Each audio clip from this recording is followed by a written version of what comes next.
Hello everyone, কেমন আছেন সবাই? আশা করি সবাই ভালো আছেন। তো 15 আগস্ট কি আবারও আগের মতো ছুটি থাকছে কি না তা জানতে হলে অবশ্যই ভিডিওটি সম্পূর্ণ স্কিপ না করে দেখতে থাকুন। তো ছাত্র জনতার বিক্ষোভের মুখে প্রধানমন্ত্রী পদ থেকে পদত্যাগ করে শেখ হাসিনার দেশ ত্যাগের পর থেকে আসন্ন 15 আগস্টের শোক দিবস ছুটি নিয়ে শঙ্কা সৃষ্টি হয়েছে চাকরিজীবী ও শিক্ষার্থীদের মধ্যে। অনেকে সামাজিক যোগাযোগ মাধ্যমে ফেসবুকে পোস্ট করে এ বিষয়ে জানতে চেয়েছেন। তবে কয়েকজন সরকারি কর্মকর্তার সঙ্গে কথা বলে জানা গেছে যে অবর্তমানকালীন সরকার দায়িত্ব নেওয়ার পর সরকারি ছুটির প্রজ্ঞাপন কোনো পরিবর্তন না আনলে 15 আগস্ট সরকারি ছুটি বহাল থাকছে। একজন সরকারি কর্মকর্তা থেকে এই তথ্যটি জানা যায়। সরকারি কর্মকর্তাদের ভাষ্য, ছুটির তালিকা প্রজ্ঞাপন আকারে জারি করে জনপ্রশাসন মন্ত্রণালয় ওই প্রজ্ঞাপন বহাল থাকলে তাতে উল্লেখিত সব ছুটি বহাল থাকবে।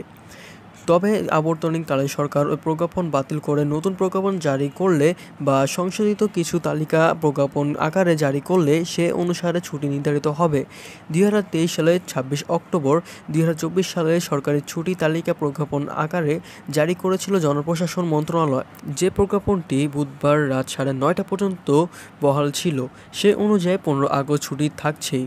তো 1975 সালে 15 আগস্ট বঙ্গবন্ধু শেখ মুজিবুর রহমান ও তার পরিবারের সদস্য নির্মমভাবে হত্যা করা হয়। দিনটি জাতীয় শোক দিবস থেকে পালিত হয় দেশব্যাপী।